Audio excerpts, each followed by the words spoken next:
बिस्मिल्लाहिर्रहमानिर्रहीम, अस्सलाम वालेकुम। मियां नवाज शरीफ ने लंदन से पैगाम भिजवाया है कि जी इमरान खान को अब दीवार से लगा दें, हिलने नहीं देना। अब बहुत बड़ा सबूत हाथ आ गया है स्क्रूटनी कमेटी की रिपोर्ट के बाद। अब जनाब पता लग गया है कि इमरान खान साहब ने फॉरेन फंडिंग की, ये सब कुछ हुआ तो अब छोड़ना नहीं है, पीछे पड़ जाओ और ये सब कुछ। और इससे पहले ही इलेक्शन कमीशन से मुतालबा किया जा रहा है, हत्ता के आला अदलिया से सुप्रीम कोर्ट से मुतालबा किया जा रहा है कि जी इस चीज़ का नोटिस ले। अब मामला तो पहले इलेक्शन कमीशन में, अब इलेक्शन कमीशन स्क्रूटनी कमेटी की रिपोर्ट पर अब हेयरिंग करेगा, दोनों तरफ से दलाइल सुने जाएंगे, उसके बाद फैसला आएगा। लेकिन मियां नवाज शरीफ साहब को बहुत जल्दी है कि किसी तरह से जनाब तहरीक इंसाफ पर पाबंदी लग जाए, किसी तरह से जनाब इमरान खान साहब नाअहल हो जाएं, 62-63 की कार्रवाई उनके खिलाफ शुरू हो जाए, क्योंकि उन्होंने अपना पूरा जोर लगा लिया, धरनों की कोशिश की, एजिटेशन की कोशिश की, हर तरफ से नाकाम हुए, -1 करने की कोशिश की, अंदर से कोशिशें अब भी जारी हैं। लेकिन उन्होंने तो कहा कि जी सारे इस्तीफ़ा दें, उनकी पार्टी नहीं मानी, बाकी तो बात छोड़ ही दें, और हर तरह से उन्होंने देख लिया। तो अब नज़र आ रहा है कि जनाब अब 18 महीने तो रह गए हैं तकरीबन हुकूमत में, तो अब यही है कि जी किसी तरह से कोई इदारा ही इनको, कोई इदारा ही इनको निकाल दे, कुछ कर दे। मगर उनके लिए अफसोसनाक खबर यह है कि जी इलेक्शन कमीशन की तरफ से एक बड़ी खबर आ गई है, एक बहुत बड़ी खबर आ गई है, और वो ये है कि इलेक्शन कमीशन ने मान लिया है कि जनाब इलेक्ट्रॉनिक वोटिंग मशीन के तहत हम इंतखाबात करवाने के लिए तैयार हैं। वही इलेक्शन कमीशन जो इससे पहले कहता रहा है कि जी हमें डिक्टेट ना किया जाए, इलेक्ट्रॉनिक वोटिंग मशीन के हवाले से बड़ी बहस होती रही, और नज़र आ रहा था इलेक्ट्रॉनिक वोटिंग मशीन के हवाले से इलेक्शन कमीशन नहीं चाहता कि किसी तरह से इलेक्शन हो, या वो इतराज़ात उठाता रहा, बहुत सी बातें हुई, और वफाकी हुकूमत और इलेक्शन कमीशन आमने सामने रहे, हत्ता कि तौहीन हुई जनाब इलेक्शन कमीशन की, और उसकी कार्रवाई का भी आगाज़ किया गया था। फवाद चौधरी और आज़म स्वाति वफाकी वज़रा हैं, उनके ख़िलाफ़ फिर उन्होंने इस पर माफ़ी मांगी, वो मामला भी ख़त्म हुआ।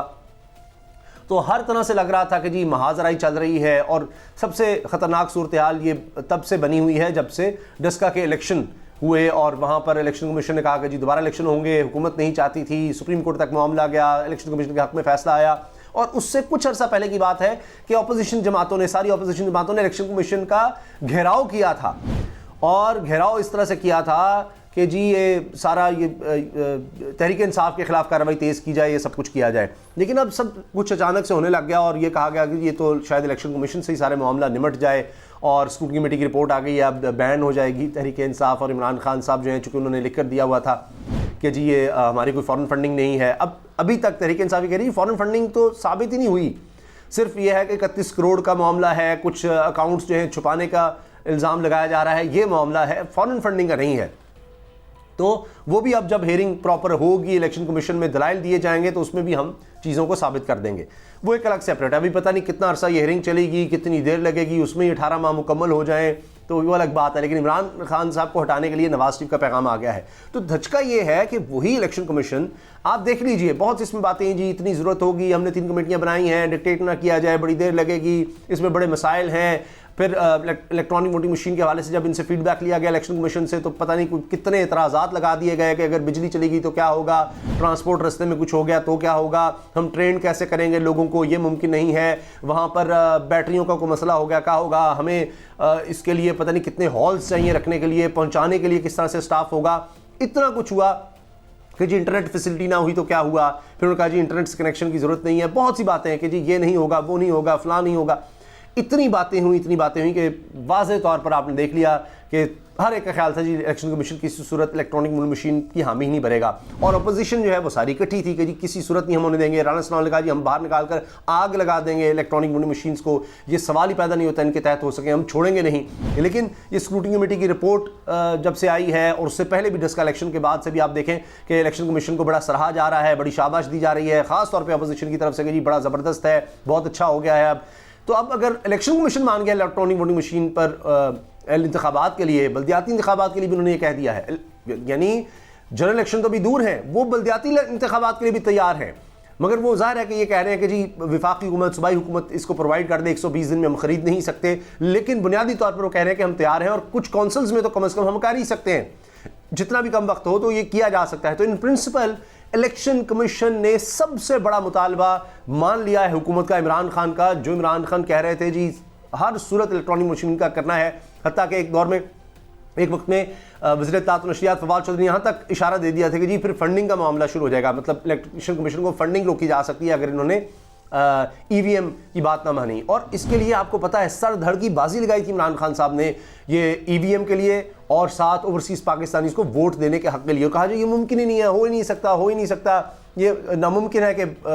पाकिस्तान से बाहर जो लोग रह रहे हैं उनको मसाइल का क्या पता है, उनको किस तरह से हम वोटिंग का हक दे सकते हैं, ये सब बातें होती रहीं। लेकिन इनका मंशूर था, इन्होंने वादा किया हुआ था, वो भी दिया और ईवीएम भी आखिरकार कानून मंजूर कर लिया। अब इलेक्शन कमीशन भी उसके लिए तैयार हो गया है। अब अपोजिशन जिस पर चीज़ पर खड़ी थी कि हम वो जिस तरह कहते हैं अंग्रेज़ी में ओवर माई डेड बॉडी, कि जी हमारी लाशों पर से गुजर के जाना होगा ये काम करने के लिए, तो वो इलेक्शन कमीशन उसके लिए तैयार हो गया है। तो अब ये हो सकता है, क्योंकि अभी तो बल्दियाती इंतखाबात का मामला है, आगे चलकर ये हो सकता है कि जी इलेक्शन कमीशन जनरल इलेक्शन के लिए कहती जी बिल्कुल अभी टाइम है तो हम कर लेंगे। अब इसके वाज़े इम्कानात हो गए, यानी इसका दूसरा मतलब ये है कि जनरल इलेक्शन तो इलेक्ट्रॉनिक वोटिंग मशीन से हो ही सकते हैं, बड़ा आसान है और इलेक्शन कमीशन अब वो मान जाएगा। दूसरा ये हुआ कि अब दूसरे मरहले के लिए खैबर पख्तूनख्वा में खुद इलेक्शन कमीशन ने फ़ौज को तलब कर लिया है कि जी वहाँ की इंतज़ामिया सही तरह से मामला को नहीं संभाल सकी, तो अब उस पर आपको पता है हमेशा फ़ौज को बुलाने पर इतराज़ होता है। अब इलेक्शन कमीशन ने बुलाया है, वो इलेक्शन कमीशन जो इस वक्त आंख का तारा है अपोजिशन के लिए, तो उसने बुलाया है। मगर एक मैं आपको और न्यूज़ दे दूं, ब्रेकिंग न्यूज़ दे दूं कि अभी जब इलेक्शन कमीशन की तरफ से नून लीग और पाकिस्तान पीपल्स पार्टी के हवाले से, इनकी फंडिंग के हवाले से स्क्रूटनी कमेटी की रिपोर्ट आएगी तो फिर देखिएगा क्या होता है। ये मेरी बात आप नोट कर लीजिए। इमरान खान साहब ऐसे नहीं कह रहे कि अब इंतज़ार है हमें पाकिस्तान पीपल्स पार्टी और मुस्लिम लीग नून के हवाले से रिपोर्ट का। आप देखिए पिलडेट के सरबराह जो कि नज़र रखते हैं ये इदारा पाकिस्तान में कानून साजी पर, पार्लियामेंट्री जो यहाँ सियासत है और इसके अलावा जो इलेक्शन का निज़ाम है, इस सारे प्रोसेस पर पिलडेट का इदारा नज़र रखता है। उसके सरबराह ने ये बात कही है, टेलीविज़न पर कही है कि जी यानी उन्होंने सराहा है जो तहरीक इंसाफ का फंडिंग का निज़ाम है कि जी ये प्रॉपर जमात की तरफ फंडिंग करती है वो सब कुछ। तो अब देखना ये है पाकिस्तान पीपल्स पार्टी का और नून लीग का क्या बनता है। अंदर की खबरें आ चुकी हैं कि उनके हवाले से भी जो रिपोर्ट्स हैं वो बड़ी ख़तरनाक और ख़ौफनाक हैं कि उनके भी कई आप कह लें कि जो अकाउंट्स हैं या पैसों का मामला है, करोड़ों रुपए का, कुछ समझ नहीं आ रही किधर से आ गए, कैसे आ गए। तो वो चीज़ जब सामने आएगी वो शायद तहरीक इंसाफ की के हवाले से रिपोर्ट आई है इससे भी ज़्यादा हैरानकुन हो। और यही वजह है कि हमाम में चूँकि सब नंगे हैं तो खुद ये जमाते, चाहे पीपल्स पार्टी हो चाहे नून लीग हो, वो सुप्रीम कोर्ट नहीं जा रहे। वरना तो बड़ा आसान है, जिस तरह जब ये जज अरशद अली की वीडियो आ गई थी तो जब ले जाते जनाब अदालत में और नवाज शरीफ को छुड़वा लेते, इसी तरह जब ये रिपोर्ट आ गई है स्क्रूटनी कमेटी की तो फिर चले जाएँ अदालत में 62-63 के तहत इमरान खान नाअहल करवा लें और अदालत में जाकर कह दें सुप्रीम कोर्ट में देखें जी ये सबूत आ गए हैं। खुद नोटिस लेने का क्यों कह रहे हैं, आपके पास सहूलत है, आप चले जाएँ, आपका राइट भी बनता है, पॉलिटिकल पार्टी भी हैं। लेकिन ना नून लीग ना पीपल्स पार्टी जा रही है, ना जाने का इरादा रखती है, क्योंकि हमाम में सब नंगे हैं, उनको पता है कि उनके हवाले से भी यही चीज़ें हैं। तो फिर क्या पाकिस्तान की सारी बड़ी पार्टीज़ बैन हो जाएंगी इस मुल्क में, तो सियासी निज़ाम का क्या होगा। तो ये एक बहुत बड़ा सवाल है। ये लेटेस्ट अपडेट है। अगर वीडियो अच्छी लगी तो लाइक ज़रूर कर दीजिएगा, बेल आइकन पर क्लिक कर दें ताकि हर वीडियो के बारे में आपको बर वक्त पता चल सके। और उसामा गाजी यूट्यूब चैनल को प्लीज़ ज़रूर सब्सक्राइब कीजिए। अल्लाह हाफ़िज़।